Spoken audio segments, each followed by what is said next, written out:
talking to? Hey, my name is Blue, and 7 years ago I thought I would have a YouTube channel that I stayed up with and was consistent with, and really thought I'd be making something as an artist to help other artists. But you know, some things happen and some things don't, and that's one of the things that didn't. So I'm here now, 7 years later, trying it again and seeing what happened. We are here for my tangents to talk about some things, my hobbies, lobbies, and everything in between. I'm here to share all my curiosities, some things I know, some things I don't know, and some things I'm discovering, but all things I have an opinion on. Okay? All things I have an opinion on, and you can take it or leave it. It is always your choice, okay?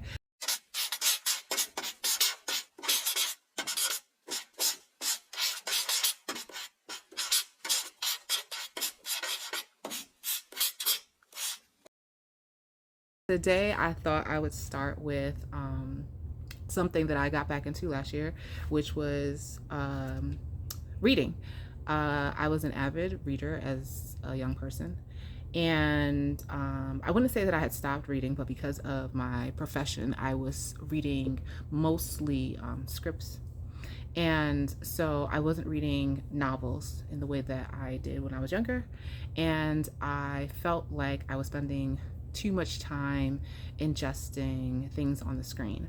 So last year, one of my goals was to read 12 books for the year. I felt like that was a very doable number. I felt like a book a month is a very reasonable thing to try to get done. And I ended up reading, I think, 22 books. I got a book journal. And I don't have all 22 books in this book journal because I got the book journal later on when I was like, I think I want to talk about books I read. But I was like, I need to take some notes. And so I got that sometime like late last year. I don't know if it was in like November or December. And so back to, so I read about 22 books. And I was trying to get to 24 because I was like, oh my goodness, if I get to 24, I'm gonna double it. And then I'll be like, oh, look at that, I did twice as many as I thought I was gonna do. And I was really glad, I was really happy, I felt good, because before last year I had already felt the way I felt about my screen time and looking at things on a screen, particularly TV and film. Really TV, not as much film. I've actually been trying to get more into film. We'll get to that at another time. Sorry, my heat just turned on. You know it's cold. It's winter, it's freezing, I think it's snowing right now. So the heat just came on, and I said I was gonna do this video. You remember I said tangents, right? So I said I was gonna do this video Monday, and I was like, I cannot let the first week of February go by and I not do this video, not record it. No matter what I need to do. Even if I don't have everything figured out, if I don't know how the sound is gonna be, how the light is gonna be, how to use my tablet, how to use my phone, how to use my computer to get this video done, no matter what, I'm gonna get it done. So right now I figured out the lighting. This is fine. I'm not trying to do anything extra. If you want extra, you got to go somewhere else. This is the most we gonna be doing, because I kept thinking about how I can't do this because everything is so visual. Everything is about how things look rather than actually the actual quality of what's inside and underneath and beneath something. And so I was like, I can't fixate on that. I just need to do it. So this is what it's going to be, okay? It's going to be me sitting on my floor like another YouTuber that I used to watch, who was just actually few black women YouTubers I watch, just be sitting on their floor, and it is what it is, and that's what I want to do. I want to feel comfortable. I want to feel like myself. I go by Candidly Blue for a reason. I just want to be candid and open with you and just talk about some things, okay? Back to the books. I was like, yeah, I really felt as if even before last year I spent way too much time watching things, and I had made this whole thing like, okay, I'm gonna try to watch less TV, but I still 2 years ago still consumed way too much than I felt good about. And so even as a TV lover, I need a tissue, TV and film lover. I felt like it was just taking up too much of my time, and I could be focused on other things that might bring me more joy, not necessarily productivity, but joy. And so once I actually did the books, my watching TV really dropped drastically. Like I was not watching as much TV, and I felt better. I was like, good. I don't want to be watching that much TV. It's like I'm addicted to it. This year, I was like, I want to do 24 books because I didn't hit the 24 last year, and that wasn't my goal last year, so it don't matter. And I was like, I can do 24 if I got to 22. Now, the difference between this year and last year was that last year I did research, I looked through things, I looked at what people were talking about, I saw Book Talk, interesting place. And even with the like research, looking through things, trying to like really be intentional about the books I was going to read, a lot of them I did not enjoy. I did not enjoy a lot of the books I read, in terms of like really felt like, ah, man, this is great. I was not excited about the books I was reading. And this year I was like, okay, you will not read the book to read the book's sake. Now, I'm gonna tell you now, I did DNF some of them. I did not finish some of them books last year. Some of them was just, I was like, this is not a good fit. We are not aligned. So I'm gonna put you down. And like the one that I've struggled with, like last January, I started with Native Son, and I hated that book so much. Maybe one day we can talk about it. Not today, because I would actually have to go back and look into that book and read pages in that book and take notes to actually sit here and tell you about how much I dislike that book.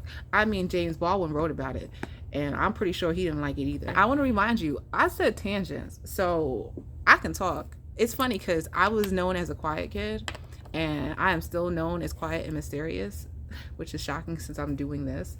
But I can talk, and people are usually generally surprised by how much I got to say.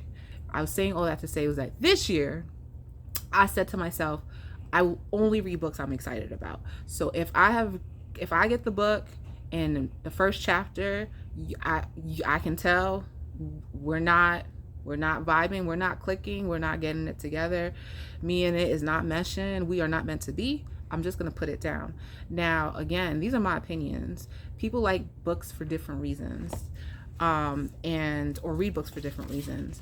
And I read books because if I think about it, when I was younger, I read books for an escape. I read books because I liked going on a journey. And now as an adult, I do like going on a journey, but I also like reading for the edification of it all. I do like reading. I love reading books that are character driven. World building. I love some world building. And genre doesn't particularly, I'm not so hung up on genre, though I did, I think in like the years, there's moments of where I'm reading specific genres. Like I usually am reading fiction. I did a moment of like all mostly nonfiction and Black people studies, that I'm reading a lot of that, or biographies. Like I have this like errors. So like right now, and then I was reading only books written from my culture, and written by Black people. And now I'm back to, I'm just gonna read anything. I'm gonna read anything. Genre-wise, it doesn't particularly matter, but I don't do mystery. Maybe somebody can give me a mystery that actually has some world building, that has character driven, and not really about the who did it. I don't like who did it. It doesn't do it for me. Unless it's like framed like the show True Detective, the last season with the females, that was led by females, directed by females, written by a female. Then you can, that's interesting to me, because again, it was character driven, there was world building within it. The actual murder felt secondary to learning about who these people are and the lives that they were living, and why and how they got there. That's what I'm interested in. Now, it can come under any genre, honestly, but those things have to be rock solid. Otherwise, it's not really doing it for me. Now, there are some caveats. Okay, there's some caveats, but I don't have to break it down all today. Like, there'll be other book reviews. Okay, so I just like, let's just get to the two books I read. Let's get to the two books I read in January. I put this shirt on for Black History Month. Ooh, ooh, ooh, ooh. I mean, it could be also Women's History Month, but yeah, I got it from the Lorraine Hansberry Museum. Yes, I did. Um, and so twice, as I was saying before, unless I edited it out, I don't know. By Mitch Albom. It's a fiction, and it's really quick. It's a really quick book. It's small. He's the same author who I'm not looking up any of this. Like I said, I am not looking it up. This is me just trying to get it done. So I'll have to like make some edits or put something down here or up here or here that corrects me. He wrote, I believe it's called The Five People You Meet in Heaven, and I read that when I was a kid, and or a teen.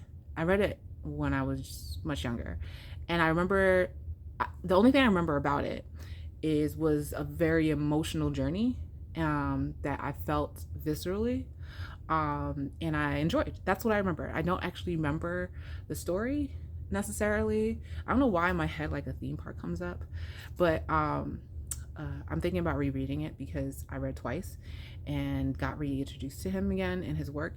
And there's just something about his writing that's like very, very accessible.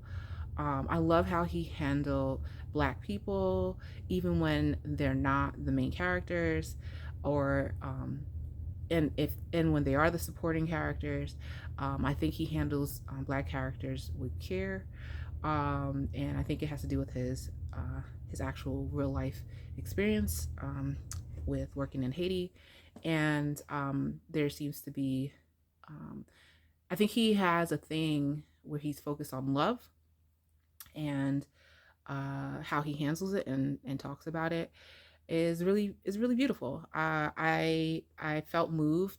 Twice was an interesting thing because it's actually the engine behind it, the thing that's pushing the narrative forward, is a mystery. Not mystery, but they're trying to solve a heist, and they're like, how did you steal, how did you win millions and millions of dollars from the casino? Because you can't, because the house always wins. And how did you do back to back on a roulette table, winning back to back on a roulette table like millions of dollars? So they're investigating this, and the investigation is kind of this engine that's pushing the narrative of this love story. And there's a love story, and it's from the protagonist is a male, white male character, and I love how I don't necessarily root for this character. I'm not rooting for him, but I am. He does keep me captivated in the power of him, and I say power not in a metaphorical way, but he actually has a power, and his power is that he can go back in time twice, and only twice, and only in his life. Now I'm not going to say anything else, because if you want to read it, that's all you need to know. He cannot go back more than 2 times to the same point in time in the past, and when he goes back, he has to live out that time. Like, he cannot move forward, he can't jump in time, he's not a time traveler in that sense. He can literally only go backwards, and he can only do it twice for the same moment. So if he goes back twice and he does something to screw up his life the second time, there's nothing he can do about that from that point in time, unless he were to go further back and then have to relive all of it all over again. So you're told about this a love story, essentially. So if you are looking for something that's going to be a little bit heartwarming with some like edges to it, because there are edges, like I said, he is not a perfect protagonist. He is not necessarily the most likable. In fact, I was like, you are ugh. There's definitely moments when I was like, ugh. But again, I think the author handles it well, and you are aware that through the writing, you get to realize that the author is not necessarily idolizing him, this character, for being the way that he is. The flaws that he has is not something that's being like held and cushioned and being like, yeah, it's fine. It's not. Um and so yeah, I have a ranking system. And who did I recommend this for? Oh, I said it's a cozy read. It's for cozy reading. So if you're looking for a cozy read, this is for you. And if you're looking for something that's quick, this is for you. And I don't know if I want to give you my ratings. I'll decide that another point in time. I'm not gonna do that today. And I put it as a fiction slash subgenre, kind of romance. I think that's what I would call it. And so that was the first book I read in January. And the second book, actually, that's not the first book I read in January. The first book I read or was reading was Children of Time, but I haven't finished reading yet. It's a long book. So I had put it down because I wanted to read it. I wanted to make sure I had 2 books read. So I had put it down and read these other 2 books to go back to it, but I actually started another book. So because my fiance is currently reading it, and we returned 1 copy to the library, so now we only have 1 copy. So I just let him read it until I get back to it while I'm reading another book. Anyways, so the technically third book I started reading in January but completed is called The Usual Desire to Kill. This one, just like Twice, I went to the library and I kind of just walked around and looked at books and was like, let's see which ones in the first few pages feels like they would be a fit. And that's kind of how I picked these 2 books. I picked these 2 books by doing that because the research route didn't work last year. So now my new thing is go in the library and just walk around. And one day I was like, walk around and look at like which one has the most creases in it, which ones has interesting title. And yeah, so that's what I did. So this one, The Usual Desire to Kill, is by Camilla Barnes. And this one was interesting. The reason why it caught my attention was because it was like it was like eccentric. It was describing a family that felt eccentric, and I was like, I mean, whose family is not a little bit weird? Like it was talking about the dad pet llamas and walking the ducks or something, and I was like, what? They were in France, and I was like, okay, I actually do like reading things outside of the American perspective. So let me see how this goes. And when I first started reading, I was like, I don't know if I can keep reading this. But then I actually got pulled in and was like, I don't know where this is going, but I'm still intrigued. And again, the reason why I think I stuck with it, because again, like I said, character driven. It's about a family. And I thought it was interesting because I've not actually seen anything where a character, particularly a female character, who idolized World War II, not idolized, wrong word, romanticized, and found it to be an identifying quality about a person. And I thought it was just interesting framing of it, because this mother, she's the mother figure in this story. She it's this thing in which she was born right after, like, she was born at like the edge of the end of the World War II, and she has no memories of like the time of the war. And so everyone who's around her has experience with the war and like these war stories, and she's always like, man, like, I don't have nothing. And I was just like, that is such a strange and bizarre but also understandable feeling for someone to have, to be like, this defining thing that happened for so many people, she was like born into it in a way, but have no type of recollection. Even her husband was alive to experience, quote unquote, like, it's not quote unquote, experience like bombing in the UK, in England. And she's like, great, even my husband, who's like only a couple years older than me, has a story, and I ain't got no story. All I got is married to him And these two kids I had, actually, no spoilers, I won't give any spoilers. There is, it seems as if the story is about the daughter who's telling it and it's being told. I also, let me, love the formatting. I haven't seen formatting like this where the author is a playwright, and so there's scenes in the book. Like she writes some of the things that are happening as scenes, and then there's letters, and then it's back to like your typical structure of writing prose. And I believe it's in first person. Yeah.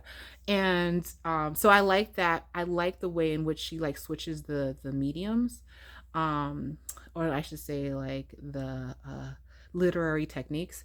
And so like that too caught me. Like I was like, oh, this is a little fun. It's funny. There's serious, it's funny, there's like there's serious things that are happening, there's things that make you think about the dynamic of a family. Now, who would I recommend this for? Anyone who likes the English, because you know their emotional space is very different than Americans.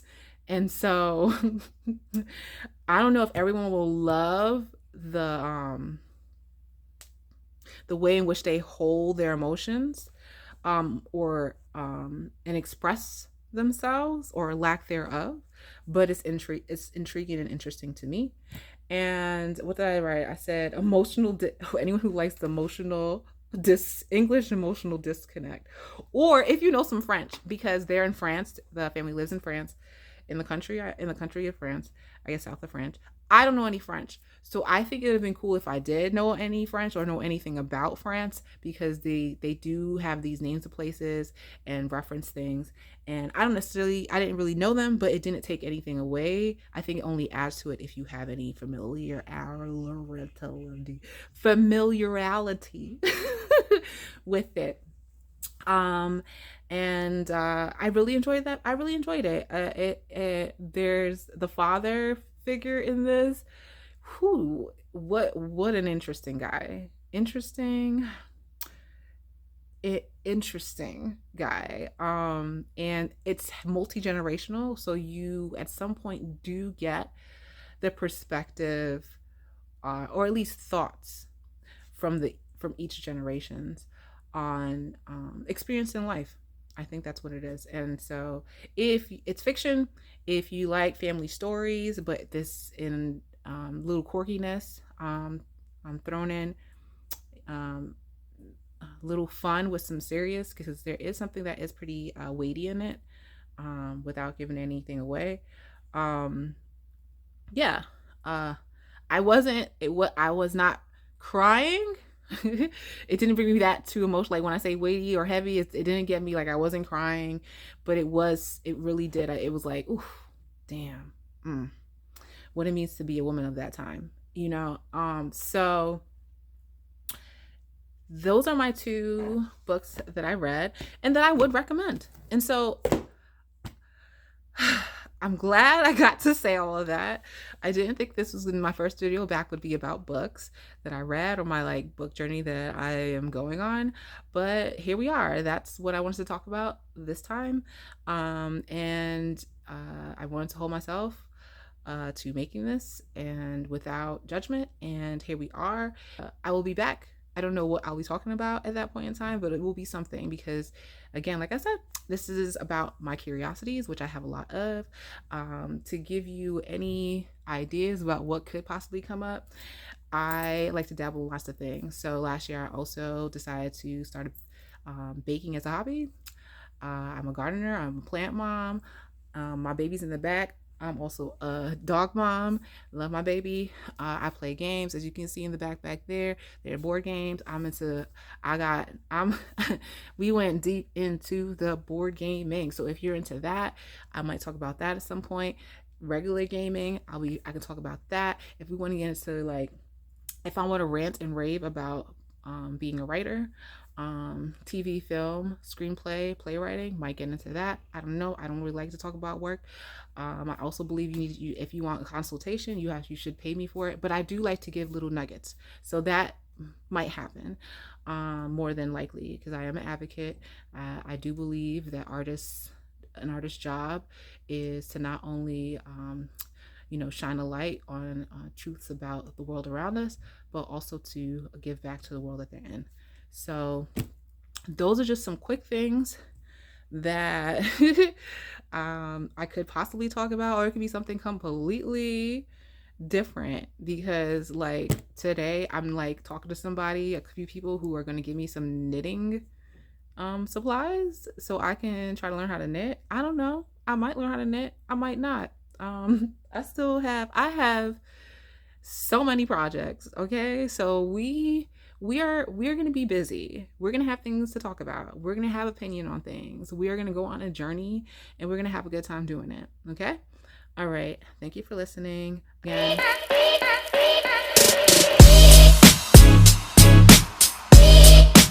here for all the tangents, curiosities, questions, thoughts, and opinions.